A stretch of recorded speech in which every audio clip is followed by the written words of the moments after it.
कटेजको हालत त तिम्रै जस्तो पो भएछ त। हेप न हेप, तमुला पनि हेप।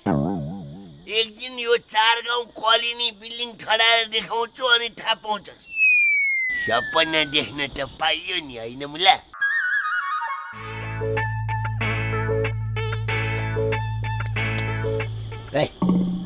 बरु यसो गर्छ, भोकले यहाँ मर्नु लागि म माथि होटेलमा गएर मारी भात खानु पर्यो। गोडा 200 भए निकालिहाल्छले। म यहाँ अफिसबाट कल गरेको। एकदमसँगले के थियो होला लु भनौँ त। भोलि समय छ कि छैन होला?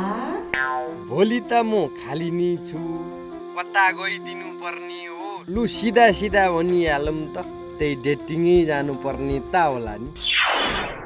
अहिले तेरा म डेटिङ देखाउँछु। म तेरो दिदी रक्षा बोल्दैछु।